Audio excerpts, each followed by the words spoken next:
कैसा ये इश्क है।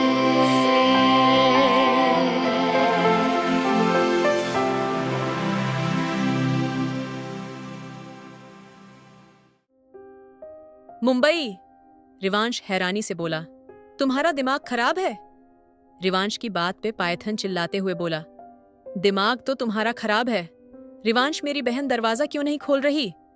पायथन की बात सुन के ईशान धीरे से बोला, पायथन, हो सकता है रूहानी दरवाजा लॉक करके सो गई हो, इसमें इतना डरने की क्या बात है? ईशान की बात पे पायथन गुस्से से बोला, मेरी बहन इस वक्त तुम लोगों के घर में है, इसीलिए मुझे किसी पे यकीन नहीं।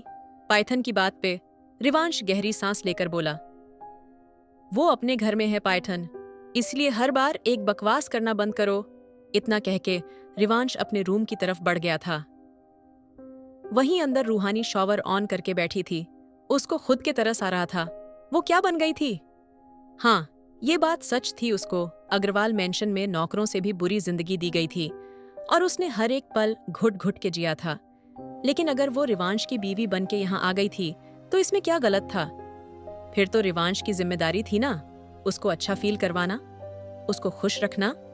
भले ही वो उससे मोहब्बत नहीं करता था, रूहानी ने रिवांश से बचपन से मोहब्बत की थी, लेकिन उसने कभी ये सच उसके सामने नहीं रखा था, क्योंकि उसको जबरदस्ती की मोहब्बत नहीं चाहिए थी।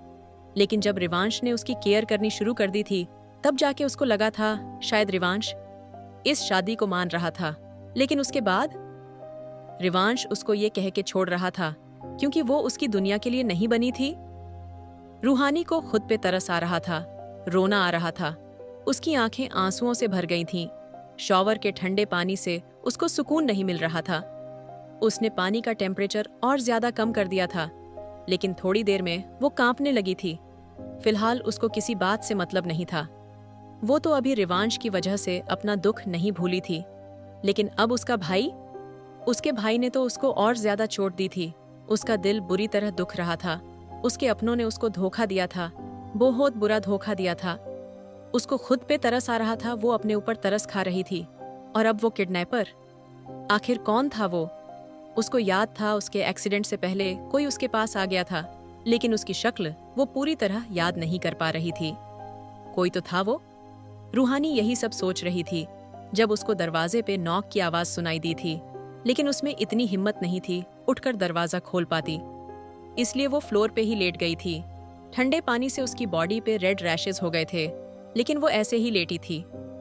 वहीं दूसरी तरफ रिवांश, जिसने 2 मिनट तक दरवाजा नॉक किया था, अब उसका दिमाग खराब हो गया था और उसने किसी लॉक को खोल दिया था। रिवांश गहरी सांस लेकर गुस्से से बोला, रूहानी, क्या बचपना है ये? और तुम चाहती क्या हो? रिवांश के चिल्लाने के पायथन गुस्से से बोला, अपनी बकवास बंद करो। रिवांश, ये कौन सा तरीका है मेरी बहन से बात करने का? पायथन की बात पे रिवांश ने उसको इग्नोर करके आसपास नजर दौड़ाई थी, लेकिन रूहानी कहीं नहीं थी। और फिर उसको वॉशरूम से पानी की आवाज आई थी। उसको समझने में 2 मिनट नहीं लगे थे। उसकी बीवी कहाँ थी? रिवांश थोड़ा चिल्लाते हुए बोला, आउट। रिवांश की बात पे पायथन गुस्से से बोला, क्या बकवास कर रहे हो तुम? तुम देख रहे हो ना, रूहानी अंदर है, मुझे उसको देखना है। पायथन की बात पे रिवांश गुस्से से अपनी आंखें बंद करते हुए बोला, I said get lost. Python, तुम्हें सुनाई नहीं देता? ईशान, जो कि समझ रहा था रिवांश क्या कहना चाह रहा है, जल्दी से पायथन का हाथ पकड़ते हुए बोला, पायथन, रिवांश ठीक कह रहा है। देखो, रूहानी अंदर है और रिवांश उसको संभाल लेगा। मुझे नहीं लगता हम इस तरह अंदर जाना चाहिए। आई थिंक तुम समझ रहे हो मैं क्या कहना चाहता हूं। रिवांश उसका पति है, वो संभाल लेगा सब, प्लीज। ईशान के समझाने के बाद ना चाहते हुए पायथन चला गया था। पायथन के जाने के बाद दरवाजा फिर से ऑटोमेटिक लॉक हो गया था और रिवांश अगले ही पल अंदर भागा था। और उम्मीद के मुताबिक रूहानी बाथरूम के फ्लोर और पे पड़ी हुई थी। उसकी पूरी बॉडी कांप रही थी। रिवांश ने जल्दी से रूहानी को शॉवर से दूर करा था। रिवांश रूहानी को अपने करीब करते हुए बोला, रूहानी, ये क्या बचपना है? रूहानी। रिवांश के चिल्लाने पे रूहानी ने हल्की सी आंखें खोली थीं और उसको खुद से दूर करा था, लेकिन रिवांश ने उसको अपनी बाहों में कैद कर लिया था। और अगले ही पल रिवांश रूहानी को लेके बाहर आ गया था। उसके कपड़े जमीन पे पड़े हुए थे और उसकी पूरी बॉडी इस वक्त रेड थी। रिवांश ने गहरी सांस लेके रूहानी को ब्लैंकेट से कवर कर दिया था। वो लगातार रूहानी के हाथों को सहला रहा था। रिवांश रूहानी के ठंडे चेहरे को छूते हुए धीरे से बोला, रूहानी, आंखें खोलो। रिवांश की बात पे रूहानी ने हल्की सी आंखें खोली थीं। ऐसा नहीं था। पानी इतना ठंडा था। रूहानी बेहोश हो गई थी, लेकिन उसकी बॉडी इस वक्त कमजोर थी और इतनी देर पानी में रहने से उसको हल्के हल्के चक्कर आने लगे थे। लेकिन हल्की सी गर्माई पाने वो अब ठीक महसूस कर रही थी। रूहानी बिना कपड़ों की थी और का वक्त अगर कोई रूम खोलकर अंदर आ जाता या उसको इस हालत में देख लेता। रिवांश की आंखें गुस्से से लाल हो गई थीं। उसने गुस्से से रूहानी का चेहरा पकड़ लिया था। रिवांश गुस्से से उसकी आंखों में देखते हुए बोला, रूहानी, मुझे लगता है तुम्हारा अब बहुत हो चुका है। मैं अब तक तुम्हारी हर बकवास झेल रहा हूं क्योंकि गलती मेरी थी, लेकिन इसका मतलब ये नहीं तुम ये सब करोगी। तुम्हारा वो सन की भाई अंदर आने के लिए बेताब था और तुम किस हालत में वॉशरूम में पड़ी थी। रिवांश की बात पे रूहानी गुस्से से उसका हाथ झटकते हुए बोली, रियली रिवांश?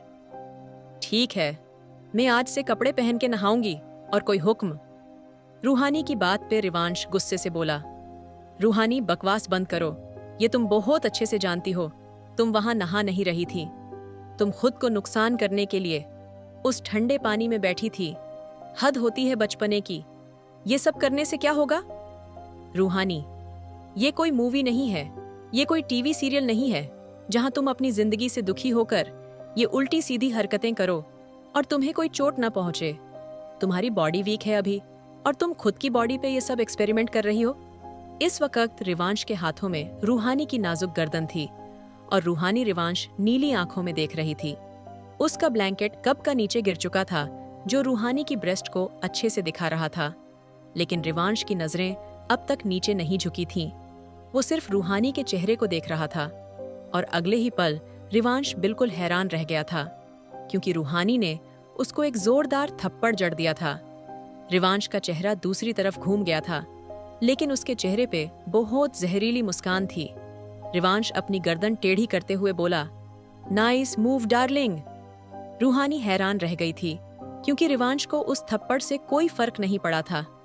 वरना रिवांश शेखावत, जो अपनी तरफ उठने वाली आंखों तक को निकाल लेता है, वो इस तरह मारे गए थप्पड़ से खामोश कैसे था? रूहानी गुस्से से रिवांश को धक्का देते हुए बोली, दूर रहो मुझसे। I hate you Rivansh Shekhawat.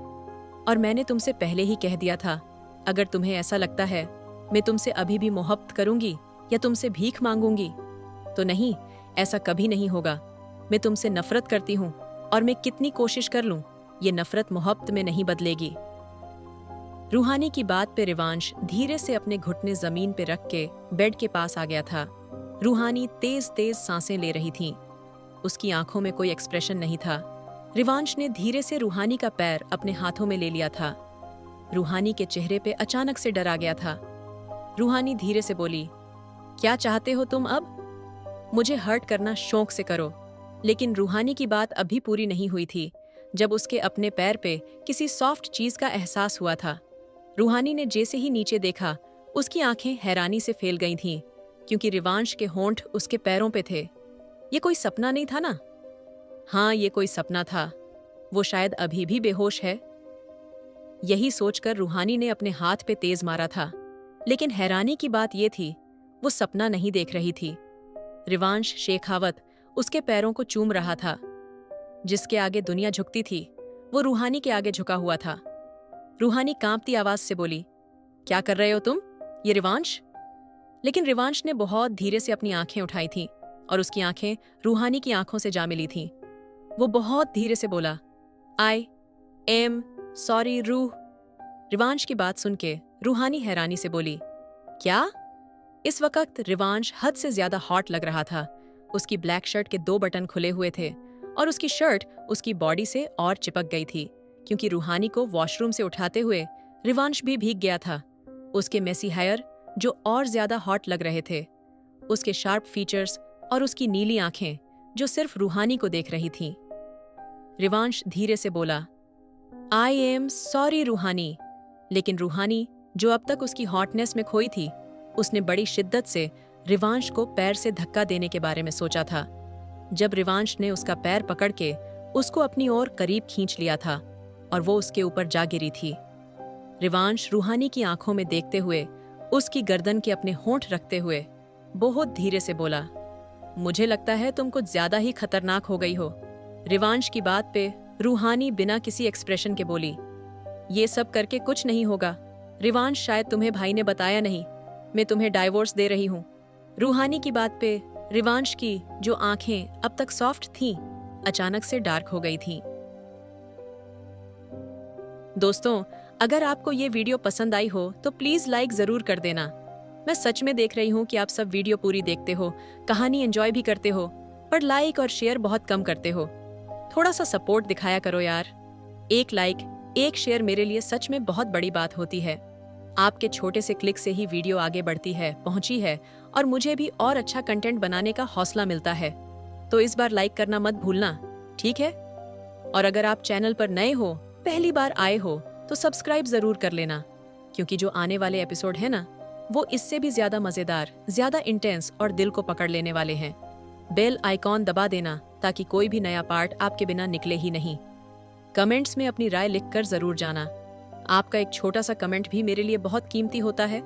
उसी से पता चलता है कि आपको क्या पसंद आ रहा है और क्या नहीं। और हाँ, वीडियो को अपने दोस्तों और फैमिली के साथ शेयर भी कर दो। कहानी अच्छी लगे तो उसे अकेला मत देखो, दूसरों को भी सुनने दो। प्यार बांटने से बढ़ता है। महत्वपूर्ण बात, इस वीडियो की कहानी, वॉइस ओवर, आवाज, नैरेशन सब कुछ कॉपीराइट के तहत सुरक्षित है। इसे कहीं और अपलोड करना, कॉपी करना, एडिट करना या दोबारा पोस्ट करना बिल्कुल मना है। ये पूरा कंटेंट अर्ली बर्ड की अपनी मेहनत और मौलिक रचना है। अगले एपिसोड में आपसे फिर मुलाकात होगी।